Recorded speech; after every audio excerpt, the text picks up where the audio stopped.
അതിരുകളില്ലാത്ത ലോകം സ്വപ്നം കാണുന്ന ഒട്ടും തന്നെ കിടപ്പാടമില്ലാത്ത ഏതെങ്കിലും ഒരു പാവപ്പെട്ടവൻ തെരുവു പട്ടിയുടെ കടി കൊള്ളാതിരിക്കാൻ ഈ AKG സെന്ററിന്റെ മതിൽ ചാടിക്കടന്ന് അന്തി ഉറങ്ങാൻ തീരുമാനിച്ചാൽ എന്താവും അയാളുടെ സ്ഥിതി? അതുകൊണ്ട് തന്നെ അനുവാദമില്ലാതെ നുഴഞ്ഞു കയറുന്നവരെ പരതിയെടുത്ത് പറഞ്ഞു വിട്ടിരിക്കും ട്രംപ്ജിയുടെ അമേരിക്കാമ്പ. ട്രംപ് ഒരു American RSSകാരനാണ്.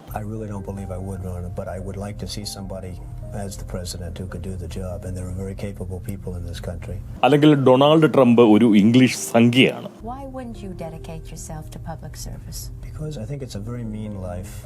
I would love and I would dedicate my life to this country, but I see it as being a mean life, and I also see it as somebody with strong views. അതുമല്ലെങ്കിൽ Donald John Trump രസ്യനൊരു ആംഗലേയ ചാണക പുരുഷനാണ്. And somebody with the kind of views that are maybe a little bit unpopular, which may be right, but may be unpopular, wouldn't necessarily have a chance of getting elected against somebody with no great brain but a big smile. And that's a sad commentary for the political process. No great brain but a big smile. ട്രംപ്ജിയുടെ കാർമ്മികത്വത്തിൽ America ആചരിക്കുന്ന മഹാ കുടിയിറക്ക് മേളയെ പറ്റിയാണ് പോങ്ങൻ എന്ന് പറയുന്നത്. ഈ വിഷയവുമായി ബന്ധപ്പെട്ട് മറ്റാരും പറയാത്ത ഒരു കാര്യം എനിക്കിന്ന് നിങ്ങളോട് പറയാനുണ്ട്. പക്ഷേ അതിലേക്ക് പോകും മുന്നേ മറ്റൊന്ന് ബാക്കിയുണ്ട്. അതെ, അത് തന്നെ. അപ്പോൾ പതിവ് പോലെ ജാതി മത വർഗ വർണ്ണ പ്രായ രാഷ്ട്രീയ ലിംഗഭേദമന്യേ എല്ലാ സഹപോങ്ങർക്കും നല്ല ഒന്നാന്തര നമസ്കാരം. ഞാൻ ഹരീഷ്, പ്രബുദ്ധ കേരളത്തിലെ പ്രഥമ പോങ്ങൻ അഥവാ മുത്തുപോങ്ങൻ. എല്ലാ സഹജീവികൾക്കും പുതിയൊരു വീഡിയോയിലേക്ക് സ്വാഗതം.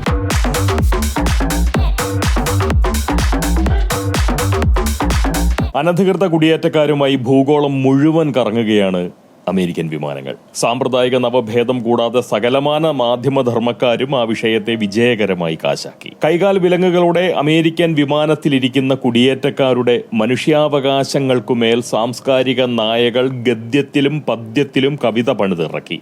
സുടുമലം തീനിയായിട്ടുള്ള കബീഷ് കേസുവാതകൻ ഈ വിഷയത്തെ മുൻനിർത്തി ബഹുമാനപ്പെട്ട ഇന്ത്യൻ പ്രധാനമന്ത്രിയെ ഭീരുവെന്ന് വിളിക്കുകയും അതിനുള്ള പ്രതിഫലത്തിനായി കബീഷ് കേസുവാതകൻ ദേശവിരുദ്ധരായിട്ടുള്ള സുഡുക്കളുടെ മൂട്ടിലേക്ക് നാക്ക് നീട്ടുകയും ചെയ്തു. അമേരിക്കൻ നാടുകടത്തലിനെ വളരെ ആർത്തിയോടെ അണ്ണാക്കു തൊടാതെ വിഴുങ്ങിയ സാമൂഹ്യ വിമർശകർ നവകേരളത്തിന്റെ സാംസ്കാരിക മുറ്റത്തിരുന്ന് അഭിപ്രായാമേദ്യം ആസ്വദിച്ച് വിസർജിച്ചു. രാഷ്ട്രീയ നിരീക്ഷകർ ആഴത്തിൽ അപഗ്രഥിക്കുകയും വിഷയത്തിന്മേലുള്ള അവരുടെ നിരീക്ഷണങ്ങൾ പൊതുസമൂഹത്തിനു മുന്നിൽ വളരെ ആവേശപൂർവ്വം സമർപ്പിക്കുകയും ചെയ്തു. അതിര് കടന്നുവരുന്ന യാചകർ കാട്ടും തെറിയും ഒത്താൽ ഒരു തല്ലും നൽകി അവരെ മടക്കുന്ന മലയാളികൾ പോലും അമേരിക്കയുടെ ഈ നീക്കമറിഞ്ഞ് മാനവിക സ്നേഹത്താൽ വശം കെട്ടു വലഞ്ഞു. എന്നിട്ടും ആ വിഷയത്തിന്മേൽ ഈ പോങ്ങൻ പ്രത്യേകിച്ച് ഒന്നും പറഞ്ഞില്ല. ഇന്നാട്ടിലെ ഒരു പ്രതികരണ തൊഴിലാളിയായിട്ടുകൂടി പോങ്ങൻ ഒന്നും തന്നെ പറഞ്ഞില്ല. ഇന്ത്യയിൽ ആദ്യമായാണ് ഒരു അമേരിക്കൻ സൈനിക വിമാനം പറന്നിറങ്ങിയതെന്ന സുഡു സഹോദരങ്ങളുടെ തെറ്റായിട്ടുള്ള ധാരണ തിരുത്താനായി മാത്രമേ പോങ്ങൻ ആ വിഷയത്തെ ഉപയോഗിച്ചുള്ളൂ. അല്ലാതെ രാഷ്ട്രീയമോ സാമൂഹികമോ മാനവികമോ താത്വികമോ ആയിട്ടുള്ള വശങ്ങളിലൂടെ ഒന്നും നോക്കിക്കണ്ട ആ വിഷയത്തിന്മേൽ പോങ്ങൻ യാതൊരു പ്രതികരണവും നടത്തിയില്ല. അതിന് തക്കതായിട്ടുള്ള കാരണവുമുണ്ട്. ഞാനൊരു പോങ്ങനാണ്. രാഷ്ട്രീയ കാഴ്ചപ്പാടിന്റെ കാര്യത്തിൽ അല്ല എന്നേ ഉള്ളൂ. വിവരപരമായി ഈ പോങ്ങൻ കമ്മിനില പേർന്നവനാണ്. അങ്ങനെയുള്ള അല്ലെങ്കിൽ സ്വന്തമായി ഒരു പാസ്പോർട്ട് പോലും സമ്പാദിക്കാൻ സാധിക്കാത്ത ഒരു പോങ്ങൻ അന്താരാഷ്ട്ര കാര്യങ്ങളെ നിരീക്ഷിക്കുന്നതും അതിന്മേൽ അഭിപ്രായം പറയുന്നതും മര്യാദയല്ല എന്ന് എനിക്ക് തോന്നി. മാത്രവുമല്ല, അമേരിക്കയുമായി ബന്ധപ്പെട്ട വിഷയങ്ങളിൽ സാംസ്കാരിക ഔന്നത്യം പേർന്ന ജൈവ ബുദ്ധിജീവികൾ മാത്രം അഭിപ്രായം പറയുന്നതാണ് കേരളീയ പ്രതികരണ തൊഴിലാളി യൂണിയൻ അനുവർത്തിച്ചു വരുന്ന ഒരു കീഴ്വഴക്കം.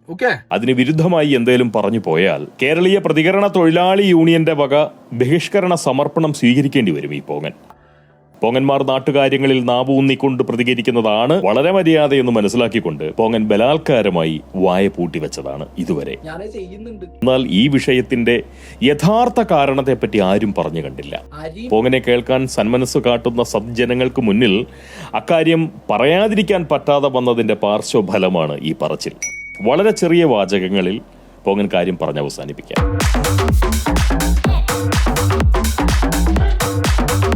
നുഴഞ്ഞുകയറ്റക്കാരെയും കൊണ്ട് അമേരിക്കൻ സൈനിക വിമാനം ഇനിയും ലോകത്തിന്റെ പല ഭാഗത്തേക്കും പറക്കും. അമേരിക്കൻ പറവകൾ ഇന്ത്യയെ തേടി ഇനിയും വന്നേക്കാം. നമ്മളോട് യുദ്ധം ചെയ്യാനല്ല കേട്ടോ. അവരുടെ അനുവാദമോ അനുമതിയോ കൂടാതെ അതിരു കടന്ന് വ്യാജ അമേരിക്കനായി താമസിക്കുന്ന ഏതാണ്ട് 6-7 ലക്ഷത്തോളം ഇന്ത്യക്കാർ അവിടെ വെച്ചുകൊണ്ട് പാർക്കുന്നുണ്ട് എന്നാണ് മനസ്സിലാക്കാൻ കഴിഞ്ഞിട്ടുള്ളത്. അനധികൃത കുടിയേറ്റക്കാരെ സുരക്ഷിതമായി ജന്മദേശത്തേക്ക് എത്തിക്കുക മാത്രമാണ് അമേരിക്ക ചെയ്തുകൊണ്ടിരിക്കുന്നത്. കൈകാലുകൾ ബന്ധിക്കുന്നതിന് പിന്നിൽ തീർച്ചയായിട്ടും സുരക്ഷയുമായി ബന്ധപ്പെട്ടുള്ള പല കാരണങ്ങളുമുണ്ട്. അതുകൊണ്ട് കൈവിലങ്ങുകളുടെ പേരിൽ അമേരിക്കയുടെ അമർഷം കാട്ടിയിട്ട് യാതൊരു കാര്യവുമില്ല. നുഴഞ്ഞുകയറ്റത്തിനുള്ള സമ്മാനമായി വെടിയുണ്ട സമർപ്പണം നടത്തി നല്ലോണം സംസ്കരിക്കാൻ പാകത്തിന് അവരെ പാക്ക് ചെയ്ത് അയച്ചിരുന്നെങ്കിലോ?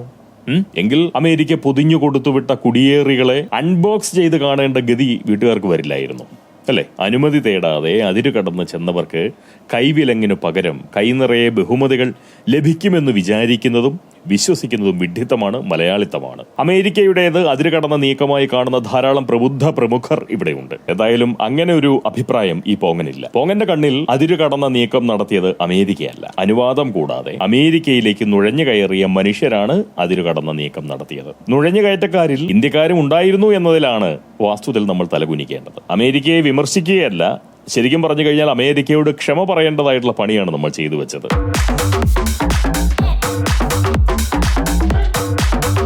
മനുഷ്യനെ സംബന്ധിച്ച് അവന്റെ വീടിന്റെ ഏറ്റവും വികസിതമായിട്ടുള്ള ഒരു സങ്കല്പമാണ് രാജ്യം എന്നത്. മറ്റൊരു രാജ്യത്തെ അയലത്തെ വീടായി മാത്രം സങ്കല്പിച്ചാൽ മതി. സ്നേഹിച്ചും സഹകരിച്ചും സഹവാസം നമുക്ക് നടത്താം. എന്നാൽ അനുവാദം കൂടാതെ അയൽക്കാരന്റെ പറമ്പിൽ അതിക്രമിച്ച് കയറി അവിടെ കൃഷി ചെയ്യാനോ അയാളുടെ വീട്ടിൽ ചെന്ന് സ്ഥിരതാമസമാക്കാനോ കഴിയുമോ?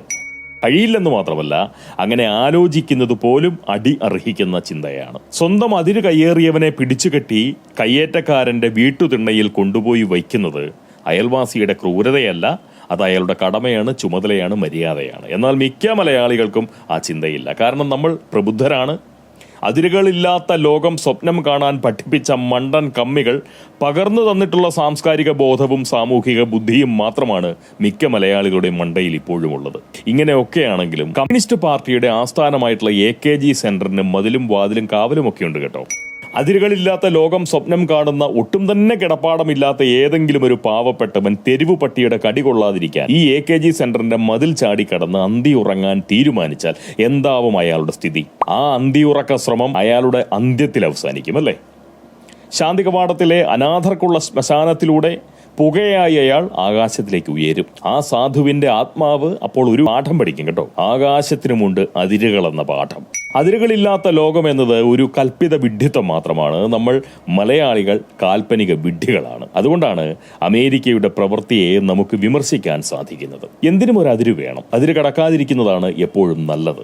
അത് പറഞ്ഞപ്പോഴാണ് സമയത്തിന്റെ അതിര് കടന്ന കാര്യം വാസ്തുവിൽ പോങ്ങൻ ഓർത്തത് കേട്ടോ. ഇതാണ് എന്റെ കുഴപ്പം. ഇത്രയും പറഞ്ഞിട്ടും പ്രധാന കാര്യത്തിന്റെ അതിരിലേക്ക് പോലും പോങ്ങൻ എത്തിയിട്ടുമില്ല. ശരി, അതിനിപ്പോ നാളെ പറയാം. ഒരു കാര്യം മാത്രം ഓർക്കണം. 27 ബംഗ്ലാദേശികളെ രഹസ്യമായി പാർപ്പിച്ച ഹർഷാദ് ഹുസൈൻ കോൺഗ്രസിന്റെ മണ്ഡലം വൈസ് പ്രസിഡന്റാണ്. ബംഗ്ലാദേശ് പാസ്പോർട്ട് കൈവശമുള്ളവർക്ക് ഈ രാജ്യത്തിന്റെ വ്യാജ ആധാർ രേഖ വരെ നിർമ്മിച്ച് നൽകിയാണ് അവരെ മലയാളക്കരയിലേക്ക് പാർപ്പിച്ചിരിക്കുന്നത്. അതിരുകളില്ലാത്ത ലോകം സ്വപ്നം കാണാൻ പഠിപ്പിക്കുന്ന കമ്മികൾക്കും അതിര് കടന്നു വരുന്ന ബംഗ്ലാദേശികൾക്ക് ആധാർ വരെ അനുവദിച്ചു നൽകി അവരെ കേരളീയ പൗരന്മാരാക്കുന്ന കൊങ്ങികൾക്കും രാജ്യ സുരക്ഷ എന്താണെന്ന് പോയിട്ട് സാമൂഹ്യ സുരക്ഷ എന്താണെന്ന് പോലും വാസ്തുവിൽ പിടികിട്ടില്ല. അതുകൊണ്ട് തന്നെ ട്രംപ്ജിയുടെ കാർമ്മികത്വത്തിൽ അമേരിക്ക ആചരിച്ചു വരുന്ന മഹാകുടിയിറക്കുമേളയെ പറ്റി വേണ്ടത്ര തിട്ടമൊന്നും അവർക്ക് ആർക്കും കിട്ടണമെന്നുമില്ല എന്നുള്ളതാണ് പോങ്ങന്റെ ഒരു നോട്ടം. ഒരു കാര്യം മാത്രം നമ്മുടെ കമ്മി കൊങ്ങി സഹോദരങ്ങൾ ഓർമ്മയിൽ വെക്കണമെന്നൊരു അഭ്യർത്ഥന പോകാനുണ്ട്. അതിവികസിതവും അതീവ സമ്പന്നവുമായിട്ടുള്ള ഒരു രാജ്യം മാത്രമാവും നിങ്ങളെയൊക്കെ സംബന്ധിച്ച് അമേരിക്ക. എന്നാൽ ട്രംപ്ജിയെ സംബന്ധിച്ച് അമേരിക്ക എന്നാൽ അമേരിക്കാമ്പയാണ്. അമേരിക്കാമ്പ ലക്ഷണമൊത്ത ഒരു ഭാരതീയ സംഘിക്ക് ഇന്ത്യ എന്നത് ഭാരതാംബയാവുന്നത് പോലെ ലക്ഷണമൊത്ത ഒരു അമേരിക്കൻ സംഘിക്ക് അമേരിക്ക എന്നത് അമേരിക്കാമ്പ മാത്രമാവും. ട്രംപ് ഒരു അമേരിക്കൻ RSSകാരനാണ്. അല്ലെങ്കിൽ ഡൊണാൾഡ് ട്രംപ് ഒരു ഇംഗ്ലീഷ് സംഘിയാണ്. അതുമല്ലെങ്കിൽ ഡൊണാൾഡ് ജോൺ ട്രംപ് രസ്യനൊരു ആംഗലേയ ചാണക പുരുഷനാണ്. അതുകൊണ്ട് തന്നെ അനുവാദമില്ലാതെ നുഴഞ്ഞു കയറുന്നവരെ പരതിയെടുത്ത് പറഞ്ഞു വിട്ടിരിക്കും ട്രംപ്ജിയുടെ അമേരിക്കാമ്പ. പരാതിപ്പെടുന്നത് പരിഹാസ്യമായിട്ടുള്ള പ്രവൃത്തിയാണെന്നേ പോങ്ങനെ പറയാനുള്ളൂ. ബാക്കി നാളെ.